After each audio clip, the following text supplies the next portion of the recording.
ආයුබෝවන් වාසනාවන්ත සුබ දවසක් ශ්‍රී ලාංකීය සියලු දරු දැරියන්ට. ඉතින් අපි දැන් සූදානම් වෙන්නේ අපේ මොබයිල් ඇප් එක හඳුන්වා දීමේ වැඩසටහනට සම්බන්ධ වෙන්න. ඉතින් උසස් පෙළ දරුවන්ට විශේෂයෙන්ම වැදගත් වෙන ආර්ථික විද්‍යාව විෂය හදාරන දරුවෝ ඉන්නවා ලංකාවේ 4 දිබ්බාගේ හැමතැනම. අපිට ඒක කියන්න බෑ කොළඹද නුගේගොඩද ගම්පහද රත්නපුරද කුරුණෑගලද නෑ. එහෙම නෙමෙයි. මුළු ලංකාවේ හැම තැනකම ඉන්න මේ ආර්ථික විද්‍යාව විෂය ඉගෙන ගන්න සියලු දරුවන්ට ඔබ වෙනුවෙන් ඔබේ අධ්‍යාපන කටයුතු සියල්ල පහසුවෙන් කරගන්න හදපු ඇප් එකක් තමයි මේ දිසාපාමොක් කියන්නේ. ඉතින් මම මේ දිසාපාමොක් කියන මොබයිල් ඇප් එක පිළිබඳ හැඳින්වීමක් කරන්නයි සූදානම් වෙන්නේ. ඒ අනුව ළමයි 2021 උසස් පෙළ විභාගයට මුහුණ දෙන දරුවන්ටත් 2022 උසස් පෙළ විභාගයට මුහුණ දෙන දරුවන්ටත් 2023 උසස් පෙළ විභාගයට මුහුණ දෙන දරුවන්ටත් ලංකාවේ 4 දිබ්බාගේ ඉන්න සියලු දරුවන්ට මේ මොබයිල් ඇප් එක දිසාපාමොක් මොබයිල් ඇප් එක අතිශය වැදගත් මෘදුකාංගයක් වෙනවා. ඉතින් මේක නිර්මාණය කරන්නේ මගේ විෂය ආර්ථික විද්‍යාව විෂය මූලිකත්වය අරගෙන. ඒතකොට පළමුවෙන්ම මම මේ ආර්ථික විද්‍යාව විෂය නිර්දේශය තුළ ඔබට 12 වසර සහ 13 වසර කියන කොටස් වසර දෙකේදීම ඉගෙන ගන්න තියෙන ප්‍රධාන පාඩම් 12ක් තියෙනවා. 12 වසරේ පළවෙනි පාඩමෙන් පටන් ගත්තාම ළමයි 13 වසරේ අවසාන 12 වෙනි පාඩම වෙනකන් විෂය නිර්දේශය ඇතුලේ තියෙන පාඩම් 12ම ඔබට නිවසේ ඉඳන්ම ටියුට් ටික සේරම ඔබට ඇප් එක ඇතුලෙන් ඩවුන්ලෝඩ් කරගන්න පුළුවන් PDF විදිහට. ඊට අමතරව ඒ කොටසට අදාළ වීඩියෝස් වෙන වෙනම ඔබට බලන්න පුළුවන්. ඒවා සියල්ලම අපේ YouTube channel එක හරහා ලබා දීලා තියෙනවා. ඉතින් මේ විදිහේ වැඩසටහනක් අපි ලස්සනට හදලා තිනවා ඔබේ ආර්ථික විද්‍යාව විෂය නිර්දේශය ආවරණය කර ගැනීම සඳහා. ඉතින් ලංකාවේ ඉන්න හැමෝටම මේකත් එක්ක සම්බන්ධ වෙන්න පුළුවන්. ඔබ කරන්න ඕනි පළමුවෙන්ම Google Play Store එකට යන්න. Play Store එකේ ළමයි දිසාපාමොක් සර්ච් කරන්න. දිසාපාමොක් කියලා තියෙනවා ළමයි අයිකන් එකත් එක්ක දී අකුරත් එක්ක තියෙනවා අපේ ඇප් එක.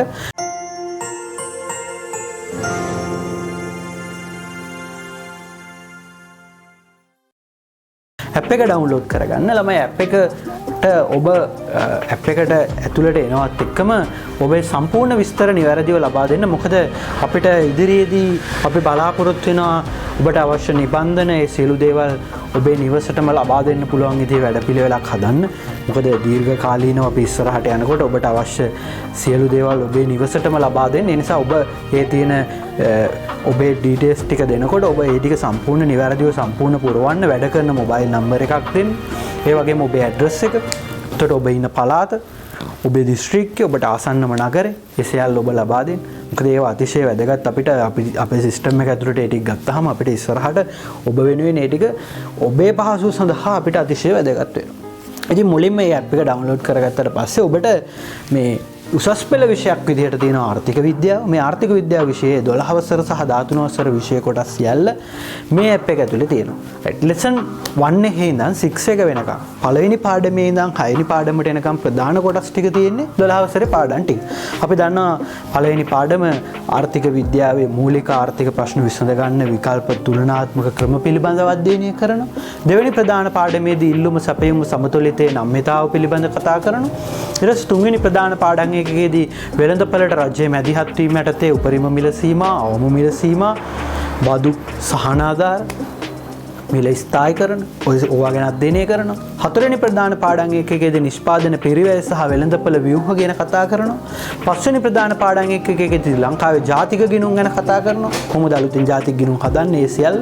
හයවෙනි ප්‍රධාන පාඩම් එකකේදී අපි කතා කරනවා ළමයි සාර්වත්‍රික සමතුලිතය. එතකොට මේ පළවෙනි පාඩම් 6 12 වසරට අදාළ පාඩම් 6. 13 වසරට අදාළ පාඩම් 6 තමයි 7 වෙනි පාඩමේ ඉඳන් 12 වෙනි පාඩම දක්වා කොටස. 7 වෙනි පාඩම මුදල් බැංකු මිල මට්ටම් කොටස, වාණිජ්‍ය බැංකු මහ බැංකුත් එක්ක තියෙන කොටස 7. 8 වෙනි පාඩම රාජ්‍ය පොදු ආර්ථිකය, 9 වෙනි පාඩම ළමයි විදේශ වෙළඳාම, 10 වෙනි පාඩම විදේශ මූල්‍ය ගෙවුම් ශේෂ ලේඛන විනිමය අනුපාත තියෙන කොටස, 11 වෙනි පාඩම ළමයි ආර්ථික වෘද්ධිය, සංවර්ධනය, ජනගහනය, ශ්‍රම බලකාය, දරිද්‍රතාව ඔය ප්‍රධාන කොටස් ටික ඇතුළත් කොටස. 12 වෙනි අවසාන පාඩම නිදහසින් පසු ශ්‍රී ලංකාවේ ආර්ථිකය. ඒතර ওই කොටස් සියල්ලම අපි කතා කරනවා ළමයි මේ ඇප් එක ඇතුලේ. එතකොට මම පළවෙනියටම ඔබට මේ මෘදුකාංගයේ එළියට යනවත් එක්කම මේ දිසාපාමොක් ඇප් එක එළියට යනවත් එක්කම ඔබට ආර්ථික විද්‍යාව ඉගෙන ගන්න තියෙන පළවෙනි පාඩම. ඔබ ආර්ථික විද්‍යාවට මුල්ලක් පොත් දෙනවනම් ආර්ථික විද්‍යාව ඉගෙන ගන්නවා නම් පළවෙනිම පාඩම ඔබට සම්පූර්ණ නොමිලේ ඉගෙන ගන්න පහසුකම අපිට සලසලා දීලා තියෙනවා. එතකොට අපි ඇප් එක ඩවුන්ලෝඩ් කරගත්ත දරුවෙක්ට පුළුවන් ළමයි ඇප් එකේ ලෙසන්ස් ටික තියෙනවා 12 වසරට අදාළ පාඩම් ටික තියෙනවා පළවෙනි එකේ ඉඳන් 6 වෙනි එක වෙනකන් 13 වසරට අදාළ පාඩම් ටික වෙනම තියෙනවා. එතකොට අපි උදාහරණයක් විදිහට ලෙසන් 1 එකට එමු. ලෙසන් 1 කියන්නේ අපේ ප්‍රධාන පාඩම් ඒකකේ ළමයි මම ඒක නැවත ඔබේ පහසුව සඳහා කල්ලා තියෙනවා කොටස් 3කට. ඒ තමයි 1.1 මූලික ආර්ථික සංකල්ප නැත්නම් ආර්ථික විද්‍යාව හැඳින්වීම, 1.2 නිෂ්පාදන හැකියාව මායිම් වක්‍ර, 1.3 ආර්ථික පද්ධති. අපි සාමාන්‍යයෙන් සාම්ප්‍රදායිකව පන්ති කාමරේ උගන්වන්නකොට ළමයි ටියුට්ස් යන්නේ නේ. එතකොට අපි දන්නවා නිබන්ධන වලින් අපි උගන්වන්නේ. එතකොට සාමාන්‍යයෙන් අපි 2023 තියරි වගේ පන්ති ඉගෙන ගන්න ළමයිට පළවෙනි නිබන්ධනයේ විදිහට දෙන්නේ 1.1 මූලික ආර්ථික සංකල්ප කියන කොටසට අදාළ දැනුම ආවරණය වෙන නිබන්ධනය. එතකොට දෙවෙනි නිබන්ධනයේ විදිහට දෙන්නේ අපි නිෂ්පාදන හැකියාව මායිම් වක්‍ර 1.2 කියන කොටසට අදාළ නිබන්ධනය. එතකොට ආර්ථික පද්ධති තුන්වෙනි නිබන්ධනයේ 1.3 කියන්නේ ආර්ථික පද්ධති නිබන්ධනය. එතකොට ඔන්න ඔය ටික ඔබට අපි සාමාන්‍ය සම්ප්‍රදායිකව පන්තියේදී ලබා දෙනවා. නමුත් අපි මේ ඩිජිටල් වෙනවත් එක්කම අපි ඔන්ලයින් සිස්ටම් එකට යනවත් එක්කම අපි ඔබේ පහසුව සඳහා මේ ඇප් එක හරහා ඔබේ නෝට්ස් සේරම වෙනම සිස්ටම් එකකට PDF කරලා දීලා තිනවා. ඔබට පහසු විදිහට ඒවා ඩවුන්ලෝඩ් කරලා print out ගන්න. මම දකින විදිහට ඔබට තියෙන සාර්ථකම ක්‍රමවේදය තමයි ළමයි ඔබ පළවෙනියටම ආර්ථික විද්‍යාව ඉගෙන ගන්න එනවා නම් lesson 1 එකට එන්න ඇප් එකේ 1.1 මූලික ආර්ථික සංකල්ප කියන කොටසට එන්න ආර්ථික විද්‍යාව හැඳින්වීම තියෙන තැන ළමයි එතන මම lesson 1 එකේ 1.1 යටතේ පළවෙනි එපිසෝඩ් එකේ ඉඳන් 14 වෙනි එපිසෝඩ් එකට එනකන් එපිසෝඩ් 14කින් මේ 1.1 කියන අණු කොටස උගන්වලා ඉවර කරනවා. එතනදී අපි දකින්න සාම්ප්‍රදායිකව පන්ති කාමරය ඇතුලේ අපි පැය දෙකේ පන්ති පැය එකමාරේ පන්ති ඉගෙන ගන්නවා. නමුත් මම මේක වෙනම ඔබට ලෙහෙසි වෙන්න පහසු වෙන්න වෙනම සිස්ටම් එකකට හදලා තියෙනවා. එතකොට අපි ගත්තොත් 1.1 කියන එකේදී ආවරණය වෙන ඔබට ආවරණය වෙන ප්‍රධාන විෂය කොටස් ටික සියල්ල ඔබට එපිසෝඩ් 14කින් උගන්වනවා. ඇත්තටම 14කින් උගන්වන්නේ නැහැ. එපිසෝඩ් 1 එකේ ඉඳන් එපිසෝඩ් 12 වෙනකන් ළමයි අපි උගන්වනවා. 13 වෙනි එපිසෝඩ් එකේදී කරන්නේ ඒ පාඩමට අදාළව නැවත පාඩම සම්පූර්ණ මතක් කරන සමරි එකක් යනවා. 14 වෙනි එපිසෝඩ් එක කියන්නේ ළමයි අර 1.1 එකේ උගන්වපු එපිසෝඩ් 1 එකේ ඉඳන් එපිසෝඩ් 12ට එනකන් අදාළ කොටස් වලින් හැදිච්ච තියරි පේපර් 1 එක. එහෙනම් ඔබට තියරි පේපර් 1 එක තමයි 14 වෙනි එපිසෝඩ් එකකින් දෙන්නේ. එතකොට ඒක උගන්වන වීඩියෝ එක තමයි 14 වෙනි එපිසෝඩ් එක කියන්නේ. එහෙනම් ඔබට පන්ති කාමරේ සාම්ප්‍රදායිකව ඉගෙන ගද්දී අපි උගන්වන විදිය තියෙනවානේ. ඒ විදිහටම ඔබට ඉගෙන ගන්න තියෙන්නේ. ඊට අමතරව සමරි කරනවා වෙනම 13 දී 14 පේපර් එක කරනවා කියන්නේ අර කොටස බලලා ඉවරුනහම පේපර් එකට ඔයා උත්තර ලියලා ඒක සාකච්ඡා කරන වීඩියෝ එක බලන්න. හැබැයි මම ඔයාලට එක උපදේශයක් දෙන්න. ඔයා මේ සිස්ටම් එකේදී එතකොට එපිසෝඩ් 1 බලලා 2 බලන්න. එපිසෝඩ් 2 බලලා 3 එක බලන්න. 3 එකෙන් පස්සේ 4 එක. 4 එකෙන් පස්සේ 5 එක. නැත්නම් එකපාරට එපිසෝඩ් 10 බලනවා. ඊට පස්සේ එපිසෝඩ් 1 බලනවා. එහෙම අපිලිවෙලට බලන්න එපා. ඔබ මොකද පන්ති කාමරේ වුණත් අපි ඔබට උගන්වන්න හදලා තියෙන්නේ ළමයි එකිනෙකට පිළිවෙලට සංකල්ප අපි ගලපලා ඒ සංකල්ප ටිකෙන් ටික පිළිවෙලට ගියහම තමයි ඔබට ඒක ඔබේ ඔළුවට යන්නේ. එහෙම තමයි අපිත් මේක හදලා තියෙන්නේ. ඒ නිසා ඔබ මුලින්ම කරන්න අපි එපිසෝඩ් එකෙන් එපිසෝඩ් එකට වෙනම print out අරගෙන ටියුට් හදා ගන්න ඕනේ නැහැ. කෙලින්ම ඔබ මුලින්ම කරන්න ඕනේ එපිසෝඩ් 1 එකේ ඉඳන් එපිසෝඩ් 14ට එනකන් ටික සම්පූර්ණ ටික එකපාර print out එකක් ගන්න ළමයි notes ටික සේරම ඇප් එක හරහා. ඒ ටික සම්පූර්ණ එකපාර print out එකක් අරගෙන ඒ print out එකේ 1 එකේ ඉඳන් 12ට එනකන් ටික සම්පූර්ණ නිබන්ධන විදිහට ඔබ හදාගන්න. තානේ පන්ති කාමරේදී අපි දෙන පළවෙනි නිබන්ධනේ ඒකනේ. එහෙනම් එපිසෝඩ් 1 එකේ ඉඳන් එපිසෝඩ් 12ට එනකන් කොටසේ print out එක සේරම එකට අරගෙන ඔබ නිබන්ධනේ හදන්න පළවෙනි නිබන්ධනේ. ඊට පස්සේ 12 වෙනි 13 වෙනි එපිසෝඩ් එකේ ඔබට එනවනේ PDF එකක්. ඒ තමයි ඒ පාඩමට අදාළ සමරි එක. 14 වෙනි එකේ පේපර් එක වෙනම ගන්න. එහෙනම් ඔබට පළවෙනි පාඩමට අදාළ ටියුට් එක ඔබ තනියම හදා ගන්න ඕනේ. පැහැදිලි? එතකොට ඕක ඔබට වෙනම හදා ගන්න දෙයක් නැහැ පළවෙනි පාඩමට අදාළ නිබන්ධනේ. ඔබ වෙනම ගන්න ඕනිත් නැහැ. ඒක ඔබට තනියම හදා ගන්න පුළුවන්. ඊට පස්සේ 13 14 දෙක ඔබට හදා ගන්න පුළුවන්. 13 සමරි කරනවා 14 පේපර් එක කරනවා. ඊට පස්සේ ඔයා පළවෙනි එකේදී මූලික ආර්ථික සංකල්ප ඉගෙනගෙන ඉවරයි කියන්නේ. ඊට පස්සේ ඔයාට ඉගෙන ගන්න තියෙන ළමයි 1.2 නිෂ්පාදන හැකියාව මායිම් වක්‍ර. මේ නිෂ්පාදන හැකියාව මායිම් වක්‍ර කොටස ආරම්භ වෙන්නේ 15 වෙනි එපිසෝඩ් එකෙන්. මේක අවසාන වෙන්නේ 28 වෙනි එපිසෝඩ් එකෙන්. එතකොට මේ 28 වෙනි එපිසෝඩ් එක වෙනකම් උගන්වන්නේ නැහැ ළමයි. 15 වෙනි එපිසෝඩ් එකෙන් පටන් අරන් 26 වෙනි එපිසෝඩ් එකට එනකන් ටිකෙන් උගන්වනවා.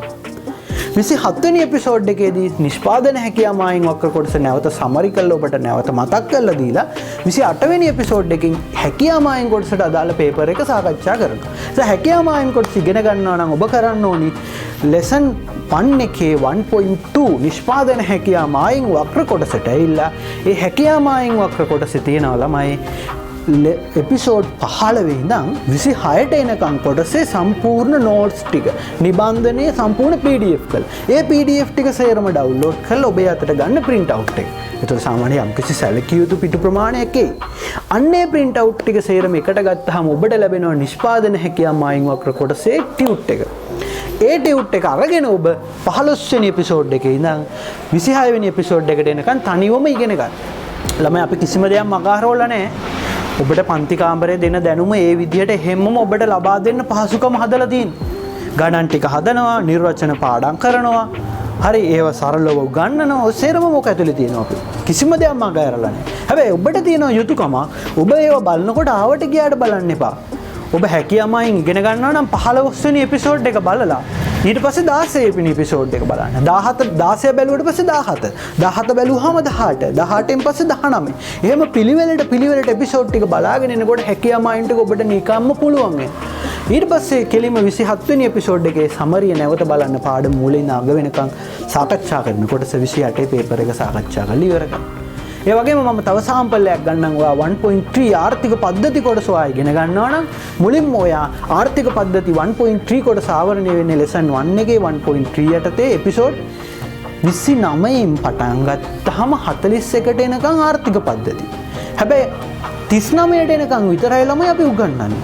එහෙනම් 29 වෙනි එපිසෝඩ් එකේ ඉඳන් 39 වෙනි එපිසෝඩ් එකට එනකන් සියලු එපිසෝඩ් වලට අදාළ වීඩියෝ වල තියෙන නිබන්ධනේ ටියුට්ස් ටික PDF කරලා තියෙන ටියුට්ස් ටික සේරම ඔබ මොනා කරන්න ඕනේද? print out එකක් එකපාර ගන්න.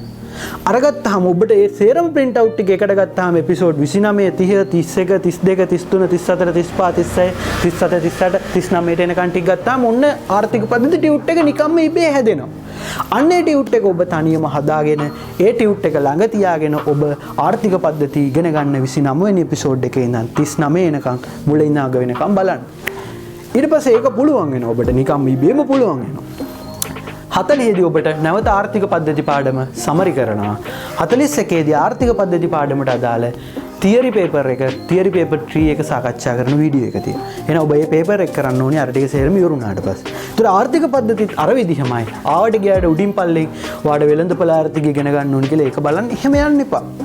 ඔබ ළමයි අර මං හදපු සිස්ටම් එක අනුගමනය කරන්න. 29 බැලුවා 30ට ආවා 30 බැලුවා 31ට ආවා 31 බැලුවා 32ට ආවා එහෙම පිළිවෙලට යන්න.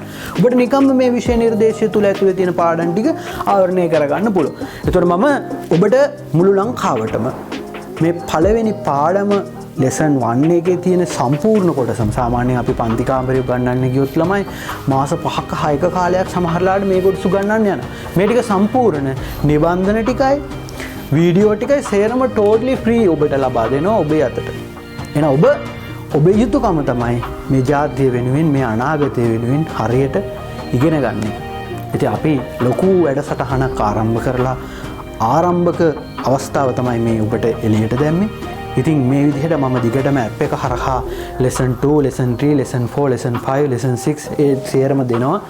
ඒ ටික ළමයි මම ඒ ටික රෙකෝඩින් ටික ගන්න ඕනේ. ඔබට පන්ති කාමරයක් මම නිර්මාණය කරගෙන තියෙනවා. මේ තියෙන උගන්නන තැන මේ තියෙන බෝඩ් එක. මොකද සමහරලාට ඔයාලට වයිට් බෝඩ් එක, සමහරලාට ඔය ඩිජිටල් ස්මාර්ට් බෝඩ් එක ඊට වඩා ගොඩක් ඔබට හුරුයි මේ අපි දක්වි උගන්නන මේ ග්‍රීන් බෝඩ් එක. මේක තමයි පන්ති කාමරය ඇතුලේ ඔබ දකින්න බෝඩ් එක. ඉතින් මේක ඇතුලේ පන්ති කාමරේ උගන්නනවා වගේම චෝක් කෑල්ල අරගෙන ඒ විදිහට පන්ති උගන්නන විදිහටම ඔබට අපි උගන්නනවා. රයිට්. ඉතින් ඒ නිසා ඔබට මම මේ වැඩසටහනත් එක්ක ඔබ සියලු දෙනාට එක්වන්න ආරාධනා කරනවා. ඉතින් මුළු සමස්ත ලංකාවටම මේක විවෘතයි. ඔබ අනුරාධපුරයේද පොළොන්නරුවේද ඔබ ගාල්ලද මාතරද හම්බන්තොටද ඇඹිලිපිටියේද උරුණෑගලද මීගමුවේද හලාවතද ලංකාවේ හතර දිබ්බායි කොහෙන්දියත් නුවරද නුවරඑළියද හැටන්ද ඕනිම දරුවෙක්ට අපේ ඉකෝන් පන්තිය එක්ක එකතු වෙන්න පුළුවන්. මේ අපේ ස්මාර්ට් ඉකෝන් පන්තිය. ඉතින් ස්මාර්ට් ඉකෝන් පන්තිය තියෙන්නේ ළමයි දිසාපාමොක් ඇප් එක ඇතුලේ.